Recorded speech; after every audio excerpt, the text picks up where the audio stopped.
Alanallur service സഹകരണ bank Alanallur. Phone 04924 262 427.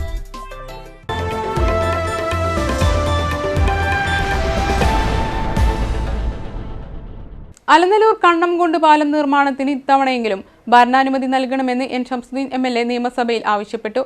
വർഷക്കാലങ്ങളിൽ പ്രദേശത്തെ യാത്രക്കാർ അനുഭവിക്കുന്ന ദുരിതം നിയമസഭയിലും എണ്ണിപ്പറഞ്ഞാണ് MLA ആവശ്യം ഉന്നയിച്ചത്. അലനല്ലൂർ വെള്ളിയാറിന് കുറുകെ കണ്ണംകുണ്ടിൽ പാലം വേണമെന്ന നാട്ടുകാരുടെ ആവശ്യത്തിന് വർഷങ്ങളുടെ പഴക്കമുണ്ട്. നിലവിൽ ചപ്പാത്താണ് ഇവിടെ പുഴ കടക്കാനായി ഉപയോഗിക്കുന്നത്. വർഷക്കാലങ്ങളിൽ വെള്ളമുയർന്നാൽ ചപ്പാത്ത് മൂടും. ഇതോടെ വാഹനയാത്രയും കാൽനടയാത്രയും ഒരുപോലെ മുടങ്ങും.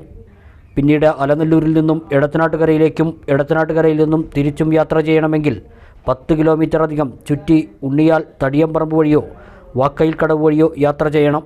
നാട്ടുകാരുടെയും യാത്രക്കാരുടെയും ഈ ദുരിതയാത്ര നിയമസഭയിലും MLA അറിയിച്ചു. 2022-23 ബജറ്റിലും 2024 ബജറ്റിലും ഓരോ കോടി രൂപ വീതം നീക്കിവെച്ച സാഹചര്യത്തിൽ ഇത്തവണയെങ്കിലും പാലം നിർമ്മാണത്തിന് ഭരണാനുമതി നൽകണമെന്ന് MLA നിയമസഭയിൽ ആവശ്യപ്പെട്ടു.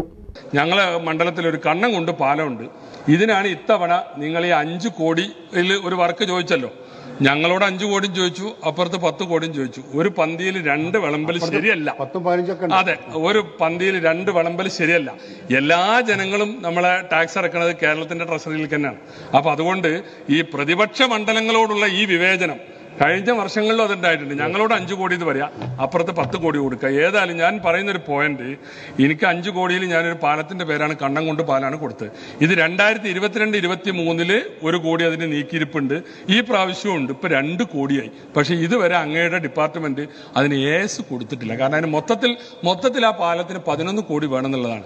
ഇതൊരു മലയോര മേഖലയാണ്. മലവെള്ളപ്പാച്ചിലിന്റെ സമയത്തൊക്കെ അവിടെയുള്ള കോസ്വേ നിറഞ്ഞു കവിഞ്ഞ് ആ പ്രദേശം ഒറ്റപ്പെട്ടു പോകും. അപ്പൊ അതുകൊണ്ട് അതിന് ഈ 2 തവണയായി ഇപ്പൊ 2 കോടി വെച്ചല്ലോ, ഇത്തവണ അതിന് ഏസ് കിട്ടണം. മറുപടിയിൽ അത് പറഞ്ഞാൽ നന്നായിരുന്നു.